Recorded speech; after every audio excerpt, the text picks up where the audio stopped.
The universe, as it happened, had been having a perfectly mediocre Tuesday. Broadcasting executive Kenth 442 of the Cathari Empire had been enjoying what passed for midday entertainment across the civilized sectors, another tedious documentary about pre-contact species management. The kind of self-congratulatory dreck that made administrators feel important while audiences dozed through educational programming about the Empire's benevolent oversight of lesser worlds.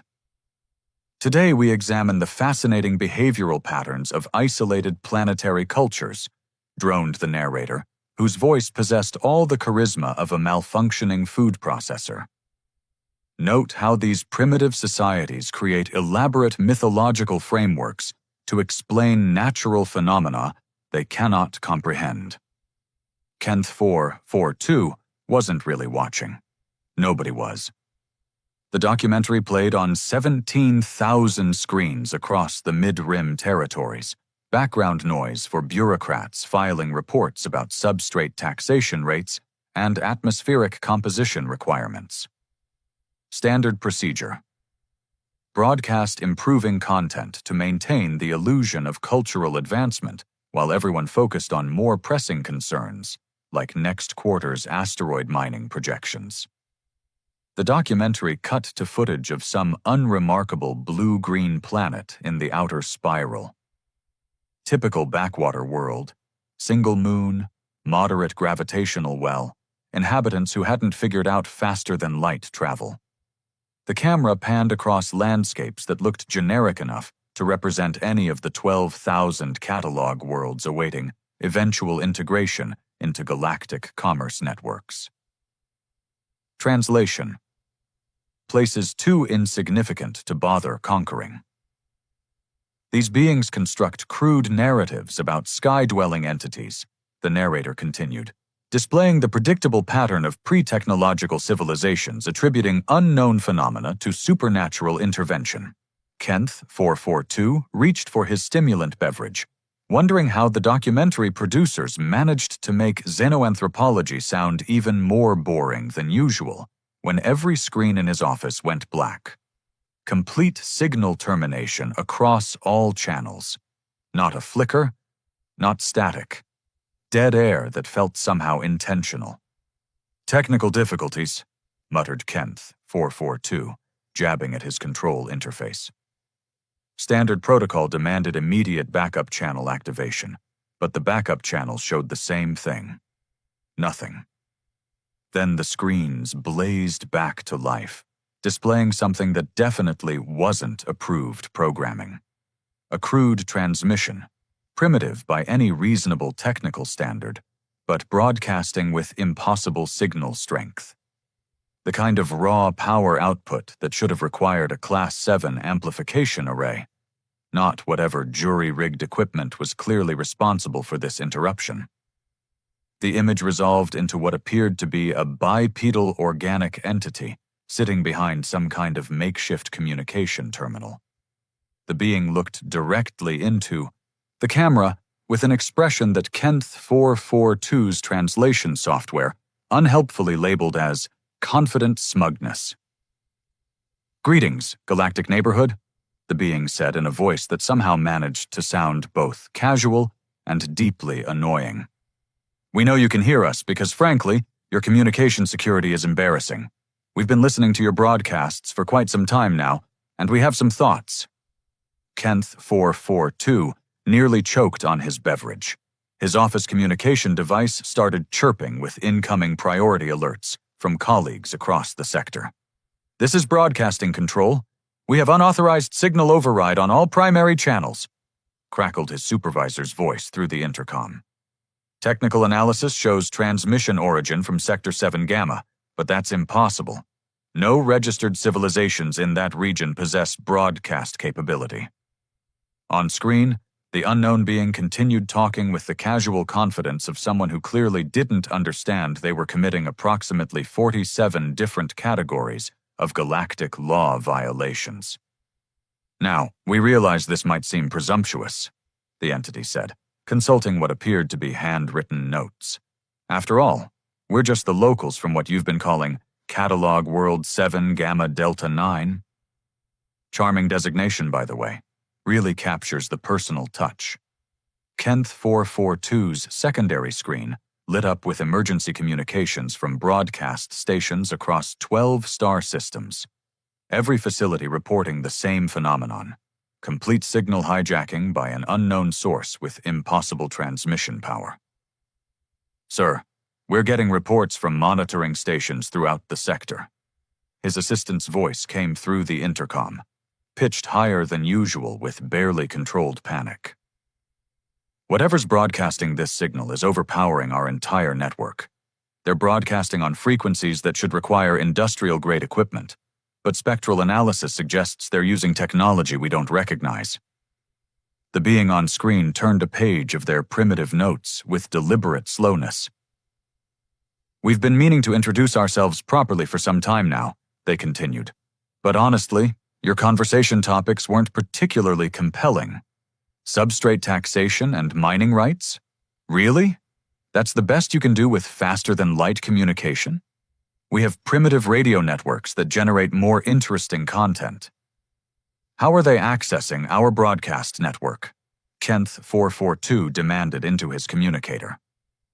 Unknown, sir. Security analysis shows no sign of system intrusion.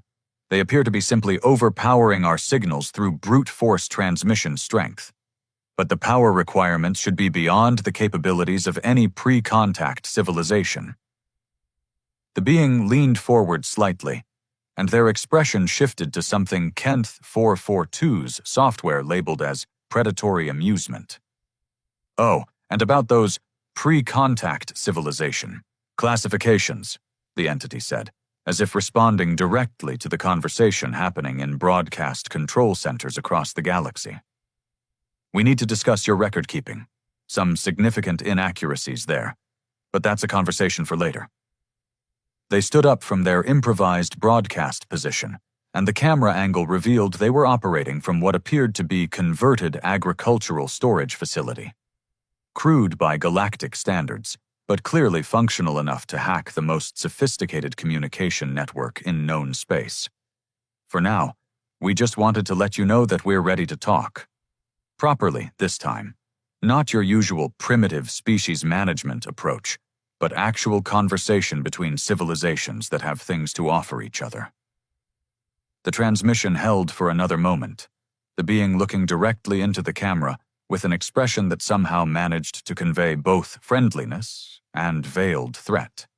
We'll be in touch soon, and next time we'll probably skip the unauthorized broadcast interruption. Probably. The screen went black again, and normal programming resumed as if nothing had happened. Kenth 442 sat in his office, staring at his now ordinary entertainment display, while his communication device exploded with priority alerts from administrators across the civilized galaxy.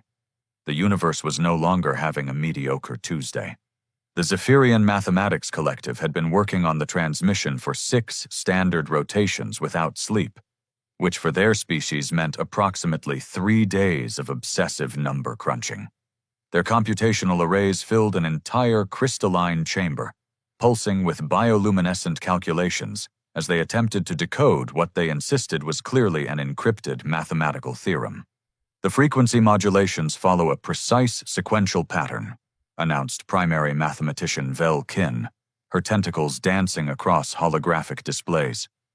See how the carrier wave amplitude corresponds to what can only be prime number relationships? This is obviously a proof demonstrating their understanding of higher dimensional mathematics. Secondary mathematician Thex Nu disagreed with the vigorous head-bobbing that constituted academic debate among his people. Incorrect analysis. The signal's underlying structure suggests musical composition theory. These beings are transmitting a complex harmonic arrangement that demonstrates sophisticated aesthetic sensibilities. Neither mathematician considered the possibility that the signal might simply be what it appeared to be, a straightforward message delivered by beings who apparently found subtlety overrated. Meanwhile, 3 sectors away, the Vorth Military Analysis Division had reached entirely different conclusions.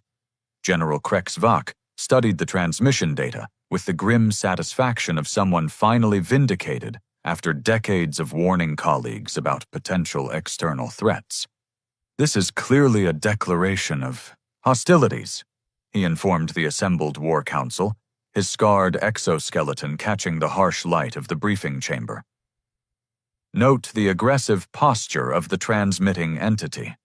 The direct eye contact represents challenge behavior.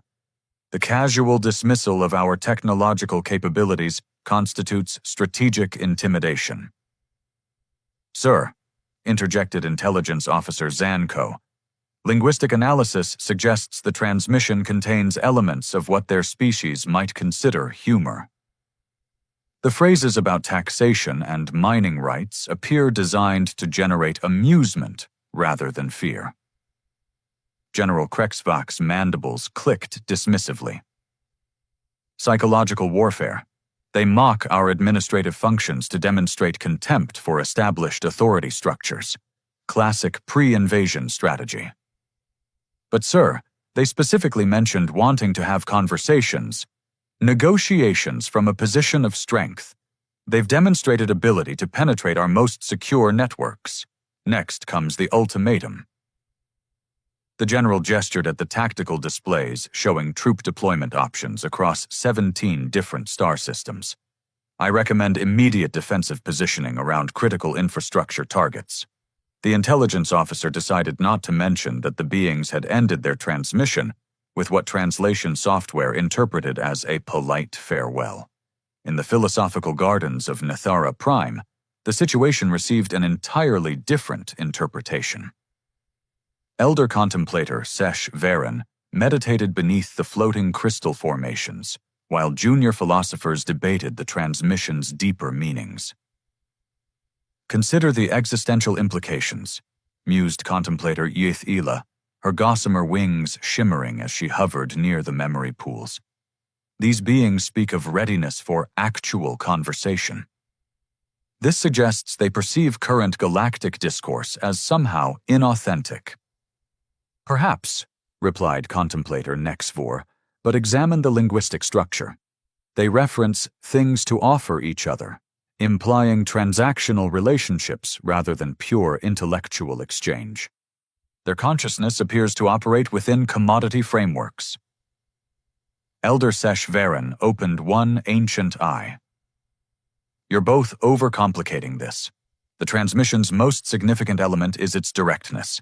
No ceremonial greetings, no cultural context establishment, no acknowledgement of hierarchical positioning. They simply spoke as equals.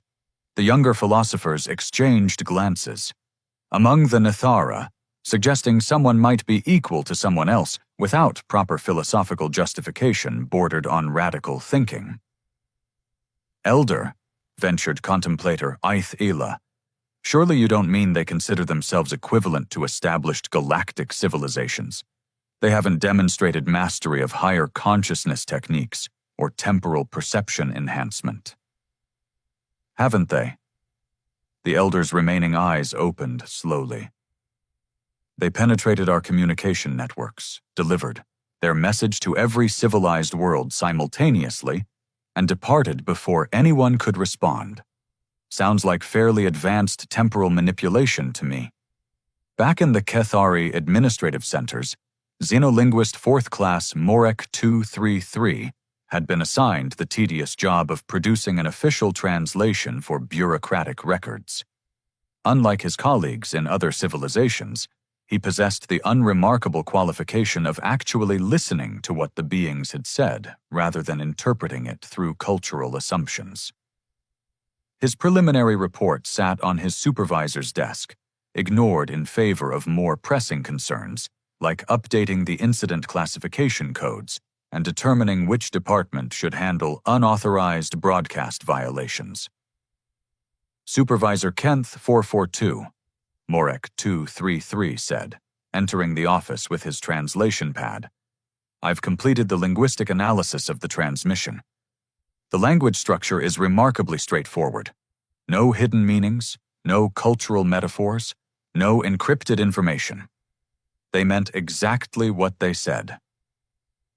Kenth 442 looked up from a stack of emergency protocol forms. Meaning what, exactly? They've been monitoring our communications for an extended period. They find our current broadcast content insufficiently interesting. They wish to establish diplomatic contact on terms of mutual respect rather than the standard pre-contact civilization management protocols. That's it. That's it, sir. They appear to communicate with remarkable directness, almost disconcertingly so. Kenth 442 processed this information while stamping approval seals on various crisis response documents. What about their claims regarding our record-keeping inaccuracies? Morek 233 consulted his notes. They didn't elaborate, but the phrasing suggests they have specific information about our civilization classification systems that they believe to be incorrect. How could a pre-contact species possess information about internal administrative procedures? Unknown, sir. But based on their demonstrated ability to access our broadcast networks, information gathering might not present significant challenges for them. Before Kenth 442 could respond, his communication device chimed with an incoming priority message from Sector Administration. The text scrolled across his display with the bureaucratic urgency that indicated someone in higher management was beginning to panic. All department heads report to Emergency Assembly Chamber 7 immediately. Full xenological crisis protocols now in effect. Department of External Affairs assuming operational control pending threat assessment completion. Morek 233 glanced at the message display. Sir, should I include my translation analysis in the emergency briefing materials? Kenth 442 was already reaching for his ceremonial administrative cloak, the one reserved for occasions when his career might be ending. Bring everything. And Morek? Yes, sir? Next time unknown aliens hijack our communication networks, try to have your translation ready faster. Apparently, directness isn't the only thing we're unprepared for. As they headed toward the emergency assembly, neither of them noticed the small addendum buried in Morek 233's linguistic analysis notes.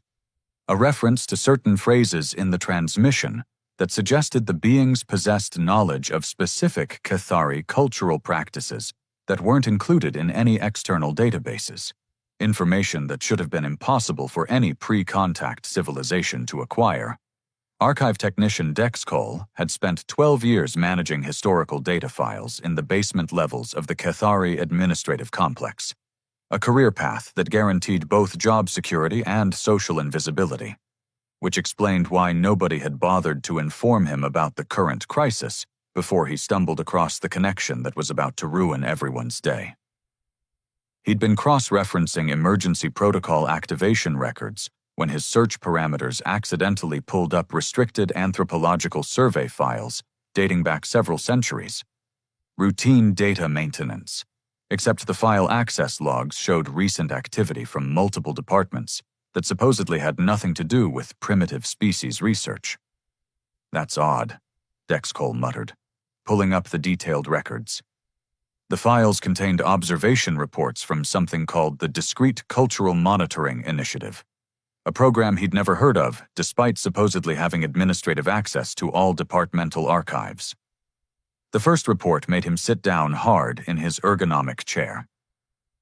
Survey Report 447 Alpha. Target species demonstrates remarkable adaptability in response to indirect technological exposure.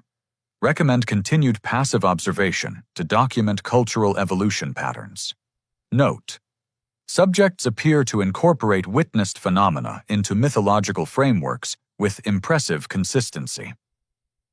The report was dated 300 standard cycles ago. The target coordinates matched Catalog World 7 Gamma Delta 9. Oh no, whispered Dex Cole, scrolling through hundreds of similar reports. Oh no, no, no. The deeper he dug, the worse it got. Multiple alien civilizations had been conducting anthropological studies on the same planet for millennia, apparently without coordinating their efforts or informing each other. The Vorth had been testing the being's military responses to various stimuli. The Zephyrians had been dropping mathematical puzzles disguised as crop formations. The Nathara had been conducting philosophical experiments through induced dream states. Everyone had been treating the planet like their personal laboratory. Survey Report 1247 Gamma introduced advanced metallurgy concepts through controlled technology dispersal.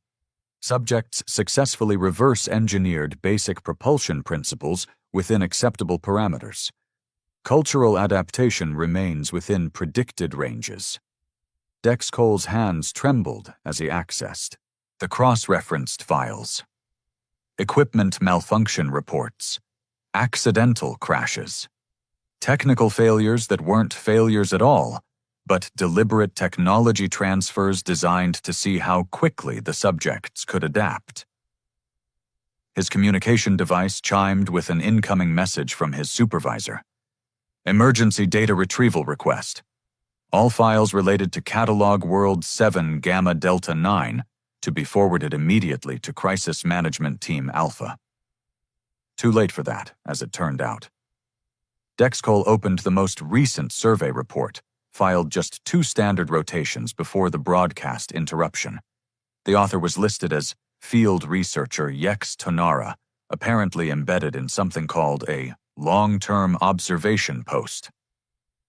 Final report.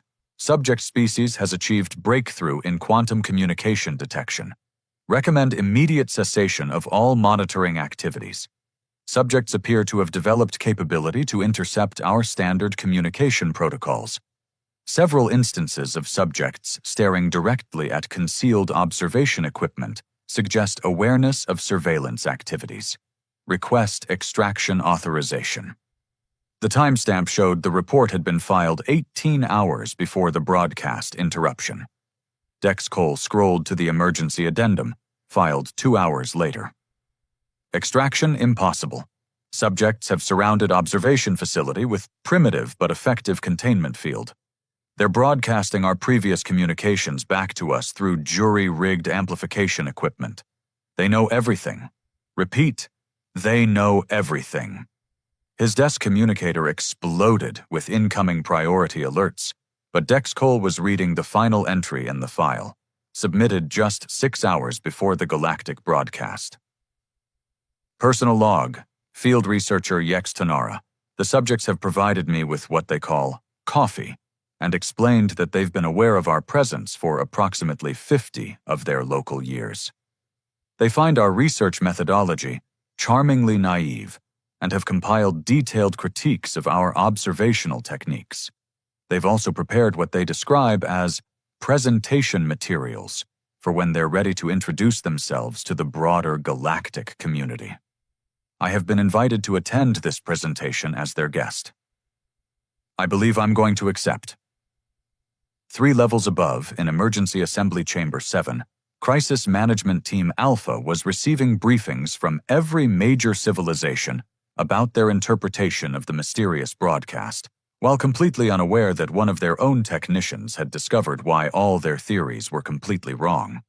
The mathematical analysis confirms sophisticated intelligence, reported the Zephyrian delegation via holographic projection.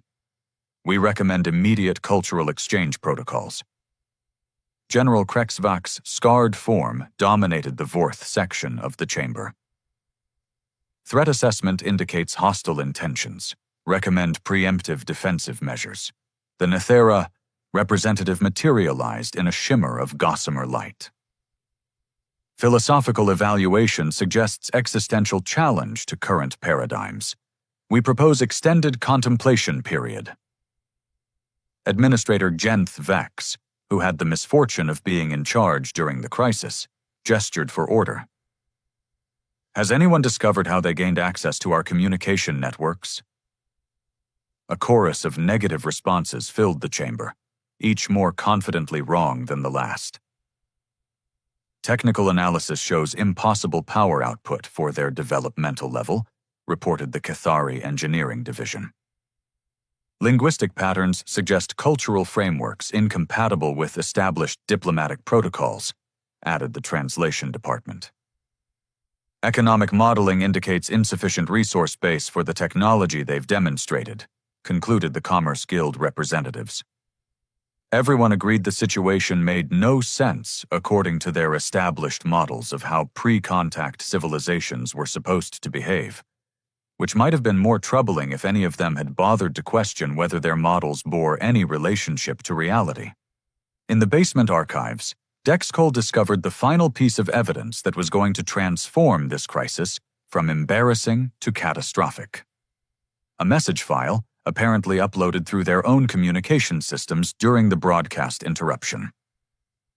"Greetings, archive technician Dexcol," it began, somehow knowing exactly who would find it. "By the time you read this, you'll have discovered that your various galactic civilizations have been studying us for quite some time. We appreciate the attention, though your research ethics need work." The message continued with casual friendliness that somehow made everything worse. "We've compiled comprehensive observations about your civilizations based on your researchers' behavior, communication patterns, and technological capabilities. Quite fascinating material. We'll be sharing our findings during our upcoming diplomatic introduction, along with our recommendations for improving your current governmental and social systems." Dexcol felt a chill that had nothing to do with the basement temperature.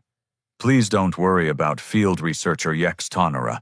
She's quite comfortable and has been very helpful in explaining your cultural practices. Did you know she's never seen a democratic election? We've arranged a demonstration. She seemed confused by the concept of voluntary power transfer, but she's adapting quickly." The message concluded with a postscript that made Dexcol wonder if his pension benefits included psychological counseling. "P.S. Your emergency assembly is discussing response strategies to our broadcast. We can hear everything. Your chamber's acoustic dampening systems don't work against the listening devices we installed during maintenance cycles. You might want to mention that to Administrator Genth Vex. Also, the Vorth delegation's secret military. Preparations are visible from orbit. We have satellites now. Lovely view of your fleet positioning." Dexcol stared at his screen, calculating how quickly he could update his resume and apply for work in a completely different star system. The universe, it appeared, had been conducting a very different experiment than anyone realized. The complete decryption arrived at exactly 0800 Standard Galactic Time, delivered simultaneously to every major governmental facility across known space through what appeared to be their own internal communication systems. Which, as it turned out, was precisely the point. Supreme Coordinator Blex Marathon of the Intersystem Administrative Council stared at the document materializing on her secured terminal, watching page after page of text appear with the inexorable certainty of a bureaucratic nightmare achieving sentience. "Comprehensive Organizational Assessment and Efficiency Optimization Proposal," read the header, formatted in the bland corporate styling that made her administrative soul wither slightly. "Prepared by Earth Strategic Consulting Group, Terran Sol System. Client, Galactic Civilization, all participating entities." She scrolled past the executive summary with growing horror, recognizing the unmistakable structure of a management consulting report. The kind that arrived just before massive organizational restructuring and involuntary career transitions. "Based on our extensive observational analysis," the document began, "we have identified numerous operational inefficiencies, redundant administrative structures, and missed synergy opportunities within your current governmental frameworks." In the Vorth Military Command Center, General Krexvak read the same document with mounting disbelief as it critiqued their outdated hierarchical command structures and recommended flattening organizational layers to improve decision-making velocity. "They're suggesting we eliminate half our officer positions," he growled to his staff, mandibles clicking with agitation. "According to their analysis, our military operates with insufficient delegation authority and excessive approval bottlenecks." His intelligence officer leaned over to read the relevant section. "Sir, they've diagrammed our entire command structure, including classifications levels they shouldn't know exist." "How is that possible?" "Unknown, sir. But they've also included efficiency metrics comparing our resource allocation to what they call industry best practices. Apparently, we're operating at 63% of optimal effectiveness." General Krex-Vak discovered that military training hadn't prepared him for existential questions about performance reviews conducted by species that were supposed to be primitive. The Zephyrian Mathematics Collective received a section dedicated entirely to computational resource optimization and knowledge management integration. Primary mathematician Vel Kin found herself reading detailed suggestions for improving their calculation methodologies, complete with algorithms they'd never seen before. "They've solved our sustainable energy equations," she announced to her colleagues, tentacles trembling with what might have been excitement or terror. "The mathematical proofs are elegant, more elegant than our current approaches." "But how did they know what we were working on?" asked secondary mathematician Thex Nu. "According to this footnote, they've been monitoring our research broadcasts and identified what they call computational dead ends in our methodology. They're offering to share improved techniques in exchange for participation in what they describe as collaborative knowledge development initiatives." The Nethera philosophical community received the most unsettling section of all, a detailed analysis of their contemplative decision-making processes, with recommendations for streamlining philosophical consensus building. Elder contemplator Sesh Varen floated motionless above the memory pools, processing suggestions that their centuries-old debate traditions might benefit from structured facilitation techniques and outcome-oriented discussion frameworks. "They're proposing to teach us more efficient methods of philosophical inquiry," she announced to the assembled contemplators, her voice carrying the bewildered tone of someone whose life's work had just been performance-reviewed by enthusiastic amateurs. "But surely our contemplative traditions represent the pinnacle of intellectual discourse," protested contemplator Ith Ayla. "According to their analysis, our current methods achieve suboptimal consensus velocity and suffer from excessive recursive discussion loops. They've included case studies demonstrating improved philosophical productivity through applied methodological refinements." Back on Keth Ari Prime, Supreme Coordinator Blex Marathon had reached the section titled Implementation Timeline and Voluntary Participation Incentives. Her career in galactic administration had prepared her for many challenges, but not for receiving corporate restructuring proposals from species that weren't supposed to understand the concept of quarterly performance targets.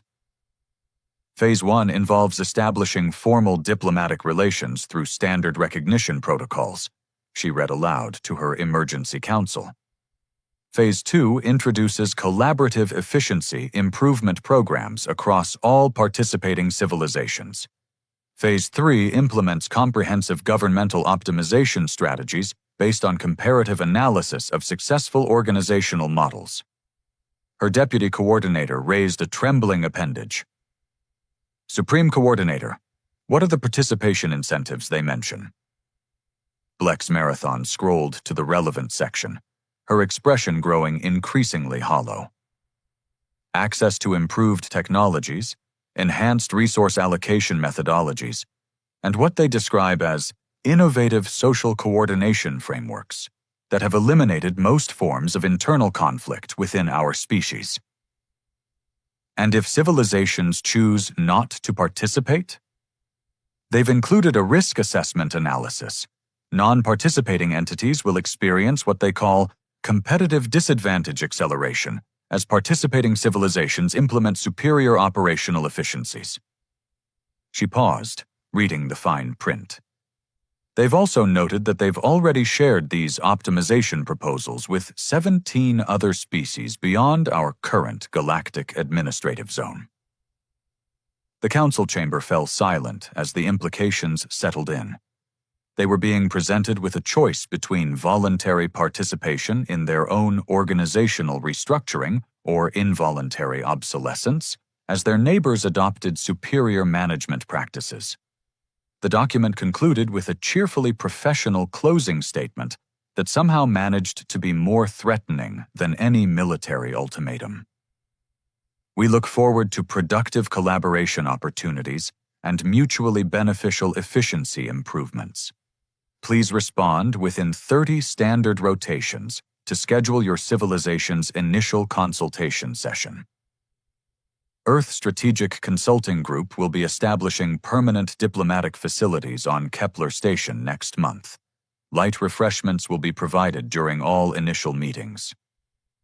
As governmental leaders across the galaxy grappled with the realization that they were being conquered through performance optimization and meeting facilitation, field researcher Yex Tonara was experiencing her first democratic election from the inside of what humans called a polling station. "So everyone just chooses who makes decisions?" she asked her human guide, watching citizens mark ballots with the casual efficiency of people who found the process unremarkable. "Pretty much. We figured out a while ago that letting people pick their own leaders works better than having leaders pick themselves." "But how do you maintain administrative continuity?" "We don't, really. That's the point. Every few years, we change everything that isn't working and keep the stuff that is." Yex Tonara processed this information while observing the orderly transfer of governmental authority happening around her. No military coups, no hereditary succession crises, no philosophical debates about the inherent legitimacy of power structures, just beings choosing their representatives and getting on with their lives. "You know," she said finally, "my supervisors are going to hate this." Her human guide grinned with the expression that was becoming disturbingly familiar to civilizations across the galaxy. "We're counting on it." The universe had discovered that the most effective form of conquest involved helping people optimize their inefficiencies, whether they wanted optimization or not. And the truly unsettling part was how polite the conquerors were being about it.